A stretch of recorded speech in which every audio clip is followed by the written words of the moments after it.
અંકલેશ્વરના સારંગપુર પાસેની યોગેશ્વર સોસાયટીમાંથી ત્રિપાખિયા પ્રેમ પ્રકરણમાં ડબલ મર્ડરની ઘટના બનતા ચકચાર મચી જવા પામી છે।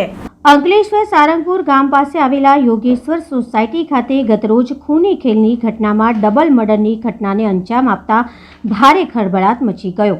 અંકલેશ્વરના અંબાલી ગામની વતની અનિતાબેન ઉર્ફે અન્નુ વસાવાના લગ્ન રાજપીપળાના મનોજ પરમાર નામના ઈસમ સાથે થયા હતા, પરંતુ 3 વર્ષ પહેલા બંનેના છૂટાછેડા થઈ જતા બાદમાં ઝઘડિયાના રાણીપુર ગામના રોહન પ્રહલાદભાઈ વસાવા સાથે પ્રેમ સંબંધ હોય બંને જણા અંકલેશ્વરના સારંગપુર પાસેના યોગેશ્વર સોસાયટીમાં ભાડાના રૂમમાં રિલેશનશીપમાં રહેતા હતા।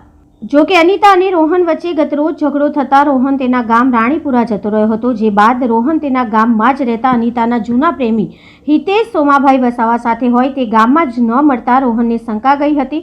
હિતેશ અનિતા સાથે જશે તે બાદ રોહન વસાવા તેના ઘરેથી રાત્રિના સમયે ચપ્પુ લઈ સાળંગપુર ખાતે અનિતા ઉર્ફ અન્નુના રૂમ પર પહોંચ્યો હતો, જ્યાં તેને રૂમનો દરવાજો ખખડાવી જોતા દરવાજો ન ખુલ્યો। ત્યારબાદ તે દરવાજા પાસે જ બેસી રહ્યો। સવારે 5 વાગે આસપાસ રૂમનો દરવાજો ખુલતા રોહન અંદર પ્રવેશી ગયો, જ્યાં હિતેશ અને અનિતા હાજર હોય ત્રણેય વચ્ચે ઝપાઝપી થતા રોહને પોતાની પાસે રહેલ ચપ્પુ વડે અનિતા અને હિતેશ ઉપર હુમલો કરી ચપ્પાના ઘા મારી બંનેની કરપીણ હત્યા કરી હતી।